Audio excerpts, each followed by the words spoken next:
pagi adik-adik semuanya, apa kabarnya di pagi yang indah ini?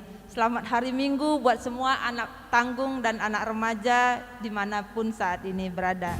Hari ini kita bertemu kembali dalam ibadah kita, ibadah minggu kita. Masih seperti biasa ya dek, masih by online, tapi tidak mengurangi rasa sukacita kita untuk memuji dan memuliakan nama Tuhan. Nah, kakak ingatkan sekali lagi dulu, semua perlengkapan untuk ibadah sudah selesai siapkan, Alkitab, persembahan dan semuanya. Terlebih-lebih hatinya sudah siap untuk memuji Tuhan? Oke, kalau begitu kita akan puji Tuhan pada hari ini dalam ibadah kita. Kita mau angkat pujian kita, hari ini kurasa bahagia. Semua bernyanyi ya.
Tidak ada yang bisa memisahkan kita.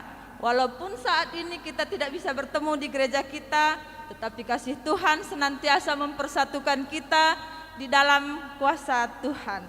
Kita masih mau puji Tuhan, kita masih mau bersukacita bersama Tuhan. Kita angkat pujian, segala puji syukur hanya bagimu Tuhan.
Sudah memuji-muji nama Tuhan, saat ini kita mau berdoa, kita lipat tangan kita satukan hati kita berdoa kepada Tuhan. Kita bersatu di dalam doa. Allah Bapa yang bertahta di kerajaan surga, Bapa yang kami puji, kami sembah di dalam nama Yesus Kristus Tuhan kami. Kami bersyukur Tuhan buat kebaikan-Mu yang masih senantiasa menyertai kami dengan tidak kurang suatu apapun. Saat ini kami Tuhan memuji dan memuliakan nama-Mu. Berkati kami dalam ibadah kami, dari awal sampai akhirnya boleh berjalan dengan baik. Terima kasih Tuhan, dalam nama Yesus kami berdoa. Amin.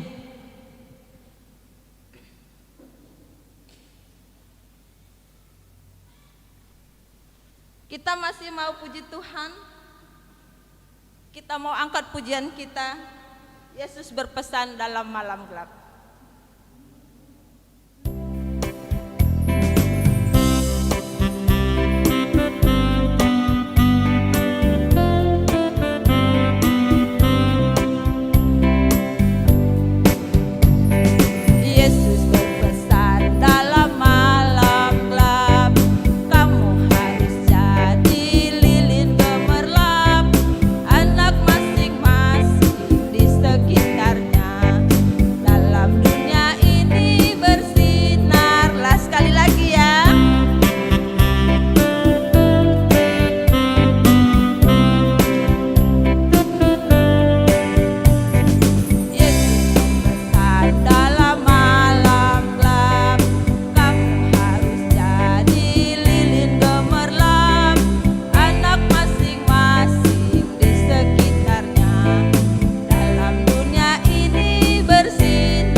Anak sekolah minggu, anak tanggung, anak remaja harus menjadi terang di dalam kehidupannya, menjadi sinar di dalam kehidupannya, bersinar di dalam kasih Kristus, sehingga dimanapun anak tanggung dan remaja berada, kelihatan kalau itu adalah anak-anak Tuhan melalui tingkah lakunya.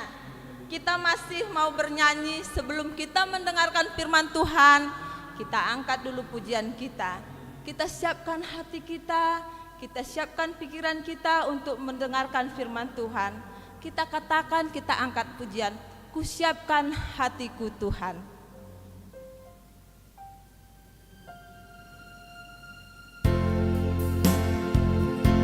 Boleh dalam sikap berdoa ya Dek.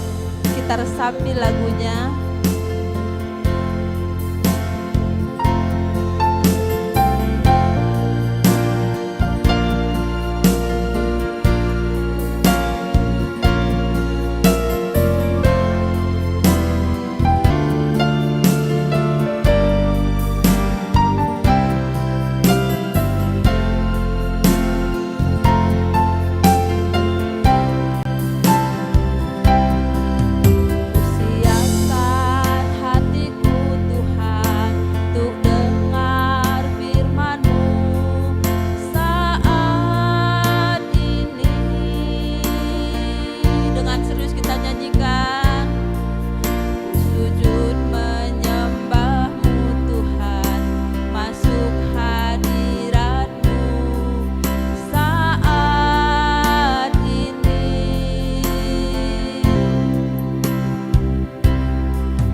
Sebelum kita mulai ibadah kita,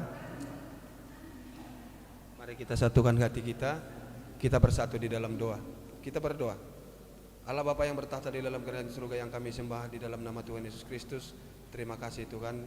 Di hari ini kami mengucap syukur. Kami telah hadir di tempat ini Bapa untuk memuji, menyembah dan memuliakan Tuhan. Di ibadah online kami di hari ini juga kami ingin belajar sebagian daripada firman Tuhan.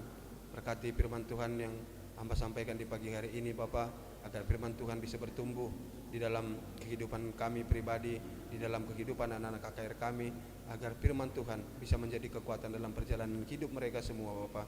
Semua kami serahkan semua ke dalam tangan pengasihan Tuhan.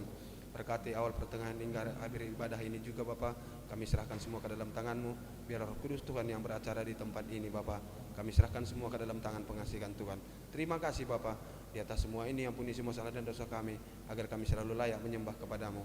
Hanya di dalam nama Bapa, Anak, Putra, dan Roh Kudus, hanya di dalam satu nama yang penuh kuasa dan kemuliaan, nama Tuhan Yesus Kristus kami berdoa dan mengucap syukur. Haleluya, amin. Selamat pagi anak tanggung, dan selamat pagi juga buat anak remaja. Berjumpa lagi di ibadah online kita di pagi hari ini, masih seperti biasa ya. Nah, pastinya semuanya Alkitabnya sudah siap ya.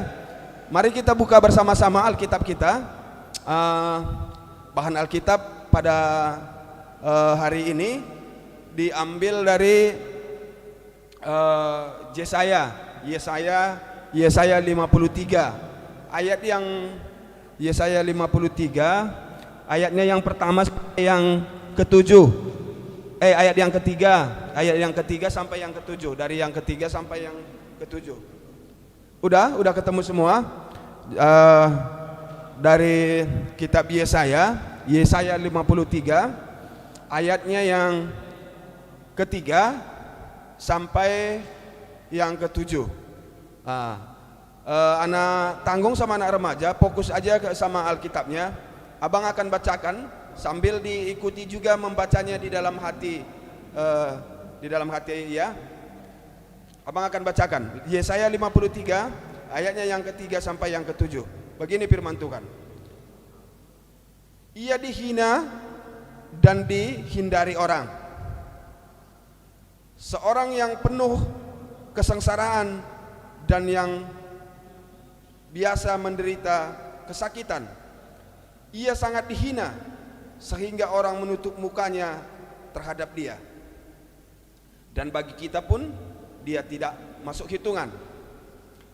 Yang keempat, tetapi sesungguhnya penyakit kitalah yang ditanggungnya, dan kesengsaraan kita yang dipikulnya.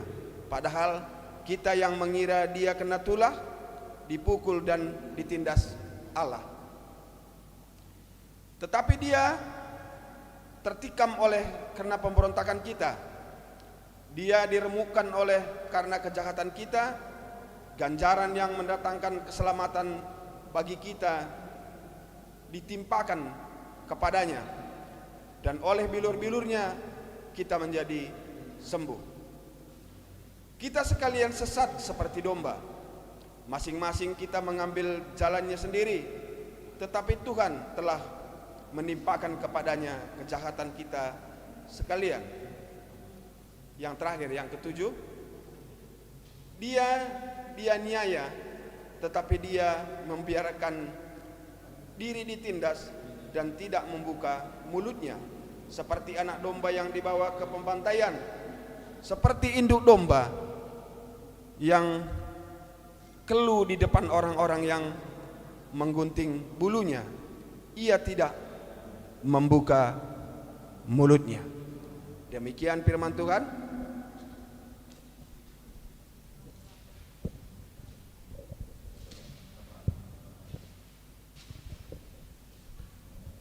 Shalom semuanya, anak tanggung dan juga anak remaja. Tadi kita telah membaca firman Tuhan di pagi hari ini, dan tema yang diberikan pada pagi hari ini adalah nubuatan penderitaan Yesus. Itu temanya. Tema di anak tanggung, di anak remaja juga sama, nubuatan penderitaan Yesus. Nah, yang pertama dulu kita harus tahu dulu apa artinya nubuat. Apa artinya nubuat? Nubuat itu adalah wahyu atau pesan yang disampaikan oleh Allah kepada nabinya, dan pesan itu kemudian disampaikan kepada manusia. Pesan itu kemudian disampaikan kepada manusia. Dan pesan yang disampaikan itu biasanya dituliskan juga, pesan itu dituliskan, nubuatan itu dituliskan gitu. Dan salah satu untuk mengetahui bahwa memang itu dia memang benar-benar seorang nabi, bahwa nanti di kemudian hari nubuatnya itu terjadi, apa pesan yang disampaikan Allah yang disampaikan kepada nabinya tadi, dan nabi itu menyampaikan kepada manusia tersebut, dan itu terjadi. Itulah yang disebut dengan nubuatan. Nah, nubuatan biasanya enggak terjadi secepat yang misalnya kalau hari ini dia sampaikan gitu, esok atau lusa gitu, dan nubuatannya itu terjadi. Biasanya nubuatan itu selisihnya bisa ratusan tahun. Dan pada pagi hari ini kita belajar tentang nubuatan yang disampaikan oleh Allah kepada nabinya yang bernama Nabi Yesaya. Nabi ini sangat terkenal ya di dalam Alkitab, sangat terkenal. Namanya Nabi Yesaya. Nabi Yesaya itu selisih masa hidupnya atau bisa dibilang umurnya itu sangat jauh dengan Tuhan Yesus. Itu sampai ratusan tahun. Sampai ratusan tahun itu selisih umur nubuatannya. Nah, itu selisihnya sampai ratusan tahun. Dan itu telah dituliskan. Memang di dalam kitab Yesaya ini tidak memang dituliskan di situ secara spesifik tentang nama Yesus itu sendiri, tapi di situ dituliskan dengan kata Ia.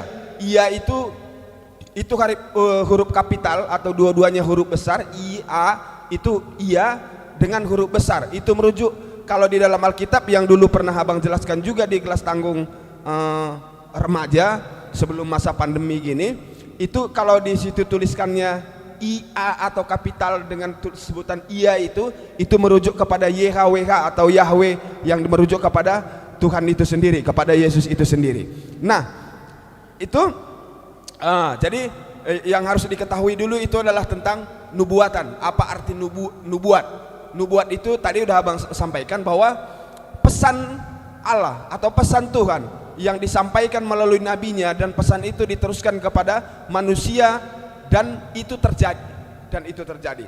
Nah, hari ini apa sih ciri-ciri nubuatan yang disampaikan oleh Nabi Yesaya itu, yang dituliskan di dalam kitab Nabi Yesaya itu? Apa sih ciri-cirinya begitu? Apa sih ciri-cirinya di situ? Nah, di dalam bacaan kita tadi, di dalam Alkitab tadi, di situ telah disampaikan di situ bahwa dia yang menderita. Nah, kita tahu sendiri bahwa Yesus sendiri bahwa dia memang menderita. Nah, di bacaan kita juga tadi disebutkan bahwa dia tertikam. Nah, Yesus sendiri di dalam penyalipannya memang dia ditikam. Lambungnya ditusuk itu. Setelah disalib. Jadi dia yang dihina, diolok-olok. Itu kalau kita tahu bahwa bagaimana proses penyalipan Tuhan Yesus itu sendiri, yang pertama dulu dia ditangkap di Taman Getsemani itu, dia ditangkap, baru diadili.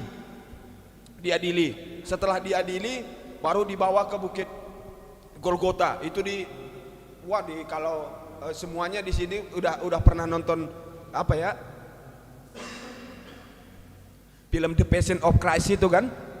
Itu kan dibawa ke atas Bukit Golgota itu, baru salibnya sendiri disuruh pikul sendiri ke atas bukit yang begitu sangat jauh dan tinggi ke atas, itu dibawa salibnya. Setelah di atas baru disalib, dan bukan hanya sampai di situ, bahkan seperti yang kita baca di bacaan kita di pagi hari ini, lambungnya ditusuk juga, baru dipakai mahkota duri di dalam kepalanya. Nah, itulah penderitaan yang Tuhan Yesus alami. Artinya kata ia yang disebutkan di sini oleh Nabi Yesaya itu adalah merujuk kepada Yesus. Karena apa yang dituliskan di dalam kitab Yesaya 53 ayat 3 sampai 7 tadi itu menjelaskan bahwa penderitaan yang dialami oleh Yesus terkemudian setelah ratusan tahun, apa yang ditulis oleh Nabi Yesaya itu, dan itu memang benar-benar terjadi dialami oleh Yesus. Jadi Yesus sendiri yang menderita di kayu salib. Nah, minggu ini memang disebut sebagai Minggu Pasion atau Minggu Pasion. Artinya kita masuk ke dalam masa-masa udah mulai masa-masa Paskah ya. Mulai masa Paskah itu memang disebut itu Minggu Pasion. Artinya kita merenungkan kembali penderitaan yang dialami oleh Tuhan Yesus sebelum dia disalib. Itulah yang disebut dengan Minggu Pasion. Nah, jadi terkadang mungkin muncul pertanyaan di dalam hati anak-anak KKR kami seperti untuk apa sih susah-susah Yesus itu disalibkan gitu? Untuk udah dia diam aja misalnya, nggak mau disalib seperti itu kan, tenang aja hidupnya seperti itu. Nah, Yesus sendiri seperti yang dinubuatkan oleh Nabi Yesaya tadi, bahwa memang akan datang seorang penebus. Artinya Allah sendiri akan mengirimkan seorang penebus kepada umat manusia. Bagi siapa yang percaya kepadanya, dia tidak akan mati dan akan memperoleh kehidupan yang kekal. Untuk apa itu? Untuk menebus semua dosa manusia yang percaya kepada Yesus. Jadi dosa apa sih? Saya kan nggak pernah melakukan dosa. Nah, sejak manusia Adam jatuh ke dalam dosa, itu manusia sudah berdosa. Allah marah lalu membuang manusia ke dalam bumi. Kan itu di dalam kitab Kejadian, dibuang ke dalam bumi. Dan ibaratkan sebuah permusuhan tadi, manusia sama Tuhan kan udah bermusuhan, udah marah Tuhan kepada manusia. Sehingga Adam dibuang ke bumi gitu. Nah, udah marah dia. Jadi perlu didamaikan. Oleh sebab itu Allah mengirim seorang utusan yang disebut, yang kita percayai Tuhan Yesus sebagai penebus dosa kita untuk untuk menebus dosa kita agar kita tidak mati tetapi memperoleh kehidupan yang kekal. Nah, kok bisa seperti itu? Kan kita nggak kenal misalnya, kok bisa seperti itu? Tapi kan kita belajar dari Alkitab. Jadi contohnya seperti ini. Abang akan kasih ilustrasi seperti ini. Misalnya kalau ada si A, misalnya punya utang sama si B, dosa itu kan sebenarnya semacam utang yang harus ditebus juga. Kalau bisa diasumsikan seperti itu, bahwa dosa itu sebenarnya utang juga. Kalau kita ibaratkan memang dosa itu adalah sebuah utang. Misalnya kalau si A punya utang sama si B, terus si A tidak lagi mampu membayar utangnya kepada si B, maka ada orang lain yang membayar utangnya agar utangnya itu lunas. Karena si A sudah tidak mampu lagi membayar utangnya kepada si B kan. Jadi harus ada seseorang yang mau membayar utangnya itu agar utangnya itu bisa lunas. Seperti itulah proses penebusan itu. Jadi ketika si A punya utang sama si B, datanglah si C. Oke, saya lunasin utang kamu dan kamu jangan berutang lagi. Saya akan lunasin semua. Akhirnya orang ini berdamai karena utangnya sudah dilunasin. Seperti itulah penebusan dosa yang dilakukan oleh Tuhan Yesus sendiri. Karena kita sudah bermusuhan dengan Allah, dosa yang dilakukan kalau di dalam kekristenan itu, yaitulah yang disebut dengan dosa asal itu ya, dosa asal. Artinya begitu kita lahir pun kita sebenarnya sudah berdosa. Dari siapa? Dari Adam dan Hawa itu kan. Dari situ kita mendapatkan dosa itu. Dan selalu itu harus harus ditebus. Itulah yang dilakukan oleh Tuhan Yesus, karena kita tidak mampu membayar dosa kita kepada Allah, dan Tuhanlah yang menebus. Yesuslah yang menebus dosa kita itu. Melalui apa? Melalui sebuah proses penyaliban, melalui sebuah penderitaan. Di sini tadi dikatakan seperti anak domba yang dibawa ke dalam pembantaian. Dia tidak akan membuka mulutnya. Kalau kita lihat di dalam Alkitab pun, Yesus nyaris tidak berkata-kata apapun. Nyaris tidak berkata-kata apapun. Mulai dari proses dia ditangkap di Taman Getsemani itu, lalu sampai nanti berakhir di Bukit Golgota pun, Yesus tidak berkata apa-apa. Tidak berkata apa-apa. Dia diam. Persis apa yang dituliskan oleh Nabi Yesaya di dalam nubuatan yang dituliskan oleh Nabi Yesaya tadi. Nah, makanya itulah salah satu nubuatan yang paling terkenal di dalam Alkitab itu adalah nubuatan Nabi Yesaya. Karena apa yang dia dibuatkan oleh Nabi Yesaya itu, setelah ratusan tahun kemudian nubuatannya itu memang terjadi, yang dilakukan oleh Tuhan Yesus itu sendiri. Nah, hayat hafalan kita atau hayat hafalan kita di pagi hari ini untuk remaja dan juga untuk anak tanggung itu sama juga, sama bahannya. Itu diambil dari Yesaya 53 ayat 5a. Begini firman Tuhan, tetapi dia yang tertikam oleh karena pemberontakan kita, dia direndahkan oleh karena kejahatan kita. Nah, itu diambil dari Yesaya 53 ayat 5a. Nah, jadi inilah salah satu proses terpenting dalam kekristenan. Di dalam orang Kristen itu adalah konsep penebusan itu yang dilakukan oleh Tuhan. Itulah yang salah satu paling terpenting di dalam ajaran kekristenan. Bagaimana kita ditebus oleh Tuhan Yesus dan kita diselamatkan. Sebenarnya ketika Yesus itu menderita di atas kayu salib, penderitaan kita lah yang sebenarnya ditanggungnya. Ketika dia dihina pun sebenarnya supaya kita tidak masuk ke dalam api neraka, agar kita tidak mendapatkan dosa. Artinya penebusan yang begitu sempurna dilakukan oleh Tuhan Yesus sendiri itu murni untuk kita semua, bagi setiap orang yang percaya kepada Tuhan Yesus. Nah, abang ulangin sekali lagi, tema yang dibuat kita pada pagi hari ini adalah nubuatan tentang penderitaan Yesus. Tadi abang sudah jelaskan apa arti nubuatan. Artinya pesan atau wahyu yang disampaikan oleh Allah kepada nabinya, dan pesan itu disampaikan kepada manusia, dan pesan itu terjadi di kemudian hari. Itulah yang disebut nubuatan. Artinya kalau tidak terjadi, itu bukan nubuatan namanya. Kalau terjadi, itu nubuatan. Dan nubuatan itu harus disampaikan oleh seorang nabi, bukan sembarangan orang yang bisa menyampaikan. Misalnya kalau ada paranormal misalnya, oh nanti begini, itu bukan nubuatan namanya. Dan nubuatan itu memang harus disampaikan oleh seorang nabi, dan nubuatannya itu terjadi di kemudian hari. Seperti abang bilang tadi, nubuatan itu bukan terjadi secepat begitu aja, misalnya bulan besok atau tahun depan seperti itu.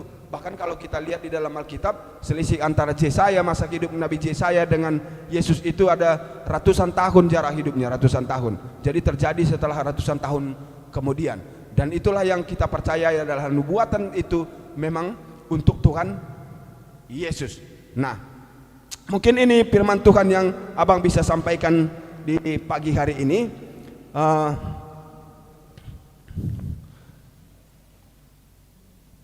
Firman Tuhan yang bisa abang sampaikan. Tuhan Yesus memberkati.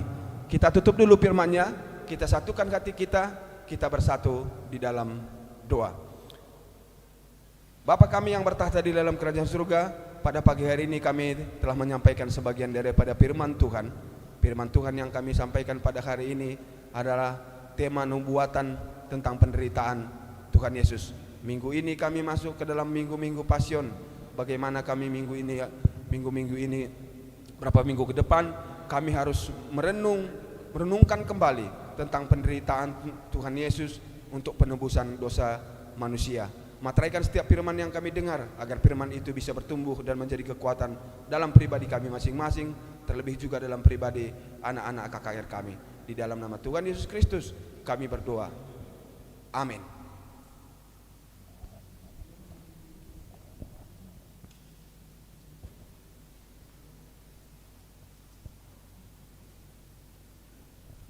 Oke, kita tadi sudah mendengarkan firman Tuhan. Tema kita hari ini adalah nubuatan penderitaan Tuhan. Kita mau angkat satu lagu tema kita, Yesus disalibkan karena cintanya, ya.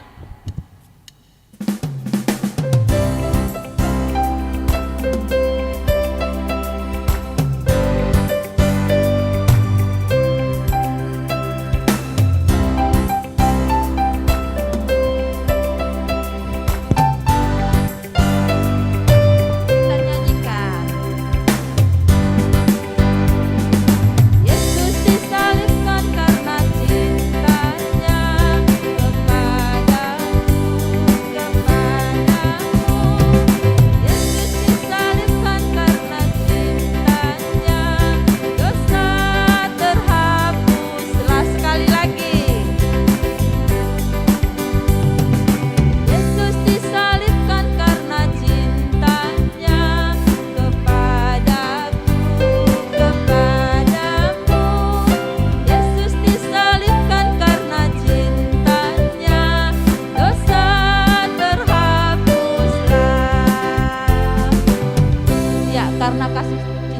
kepada kita. Dia mau menderita untuk menebus dosa kita. Sekarang kita mau berikan persembahan syukur kita kepada Tuhan. Kita angkat pujian sambil kita memberikan persembahan kita. Kita angkat pujian kita, beri syukur ya.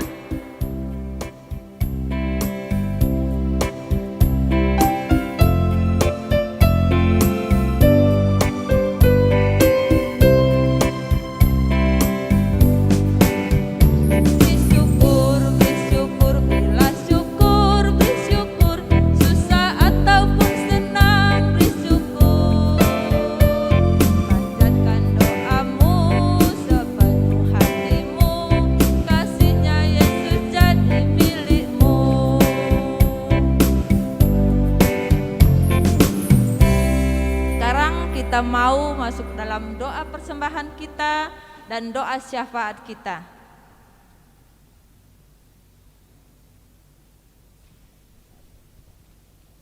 Sekarang kita satukan hati kita sampai ke dalam doa persembahan dan juga doa syafaat kita di pagi hari ini. Kita satukan hati kita berdoa. Allah Bapa yang bertahta di dalam kerajaan surga, yang kami memuliakan di dalam nama Tuhan Yesus Kristus, terima kasih Tuhan di pagi hari ini. Pada pagi hari ini kami juga telah memberikan persembahan kami di pagi hari ini. Terimalah persembahan ini Bapa sebagai persembahan yang wangi, persembahan yang kudus, persembahan untuk pemberitaan firman Tuhan lebih luas lagi Bapa. Terimalah persembahan kami ini. Berkati juga selalu kami Bapa dalam kehidupan kami, agar kami selalu bisa lebih lagi untuk memberikan persembahan kami kepada Tuhan. Bapa kami yang bertahta di dalam kerajaan surga, pada pagi hari ini kami berdoa juga kepada semua anak-anak KKR kami yang mengikuti ibadah online di pagi hari ini Bapa.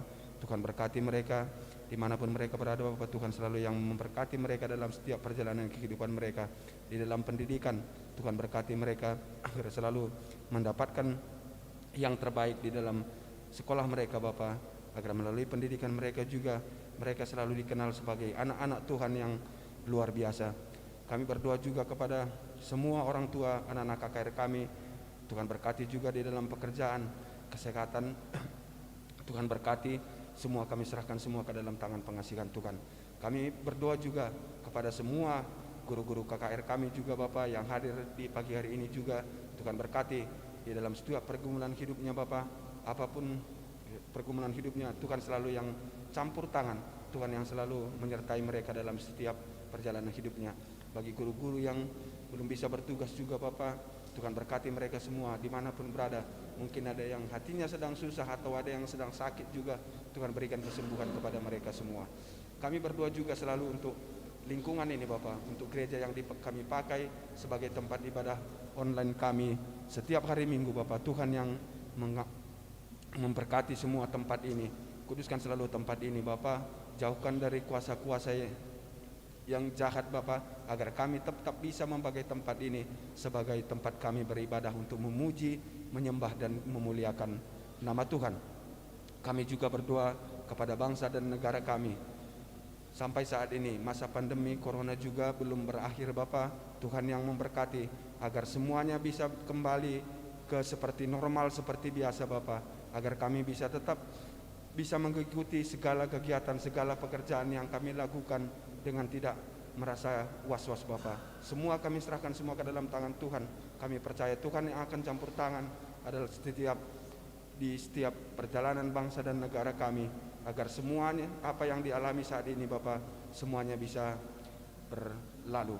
Kami berdoa juga untuk semua tim IT yang bekerja di pagi hari ini, pemusik kami juga untuk yang mengambil bagian di pagi hari ini. Semua Tuhan berkati, agar mereka juga mampukan selalu mereka Bapa untuk mengambil tugas untuk memuliakan nama Tuhan melalui talenta yang Tuhan berikan kepada mereka. Inilah doa kami Bapa, inilah permohonan kami. Di atas semua ini, ampuni semua salah dan dosa kami, agar kami selalu layak menyembah kepadamu. Amin.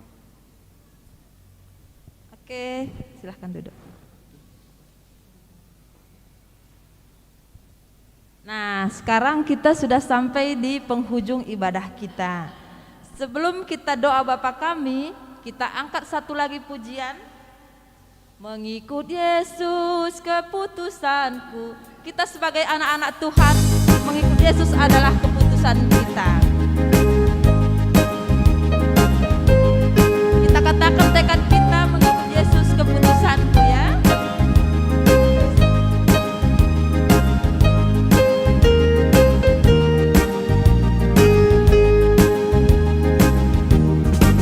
Mengikut Yesus keputusanku. Mengikut Yesus keputusanku. Mengikut Yesus keputusanku. Ku tak ingkar, ku tak ingkar, tetap ku ikut. Tetap ku ikut walau sendiri. Tetap ku ikut walau sendiri. Tetap ku ikut walau sendiri. Selamanya, selamanya. Sekarang kita sama-sama mengucap berdoa seperti yang sudah diajarkan Tuhan Yesus kepada murid-muridnya. Doa Bapa kami, kita berdoa. Bapa kami yang di surga, dikuduskanlah namamu, datanglah kerajaanmu, jadilah kehendakmu di bumi seperti di surga. Berikanlah kami pada hari ini makanan kami yang secukupnya, dan ampunilah kami akan kesalahan kami, seperti kami juga mengampuni orang yang bersalah kepada kami. Dan janganlah membawa kami ke dalam pencobaan, tetapi lepaskanlah kami daripada yang jahat. Karena Engkau yang punya kerajaan dan kuasa dan kemuliaan sampai selama-lamanya. Amin. Ibadah kita hari ini telah selesai. Selamat minggu buat kita semuanya. Sampai bertemu di minggu depan. Selamat minggu, Tuhan memberkati.